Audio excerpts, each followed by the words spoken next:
Ya, ini secara khusus saya ingin sampaikan, jangan judi, jangan judi, jangan berjudi, baik secara offline maupun online.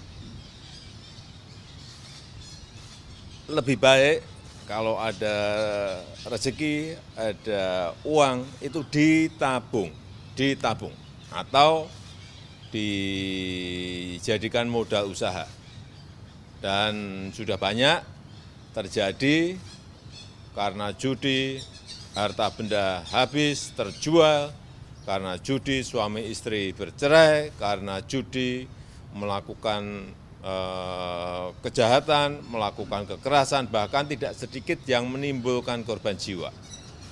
Judi itu bukan hanya mempertaruhkan uang, bukan hanya sekedar game atau iseng-iseng berhadiah, tapi judi itu mempertaruhkan masa depan, baik masa depan diri sendiri, masa depan keluarga, dan masa depan anak-anak kita.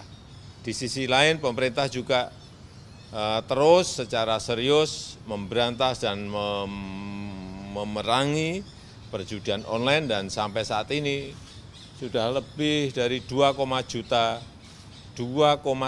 juta situs judi online sudah ditutup.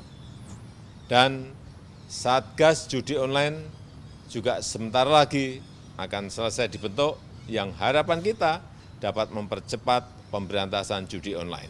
Tapi sekali lagi, judi online itu sifatnya transnasional, lintas negara, lintas batas, dan lintas otorisasi.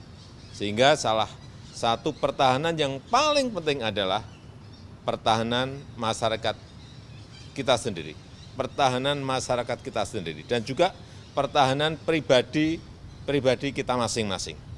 Oleh karenanya saya mengajak seluruh tokoh agama, tokoh masyarakat luas untuk saling mengingatkan, saling mengawasi, dan juga melaporkan jika ada indikasi tindakan judi online. Saya rasa itu. Download Tribun X sekarang, menghadirkan lokal menjadi Indonesia.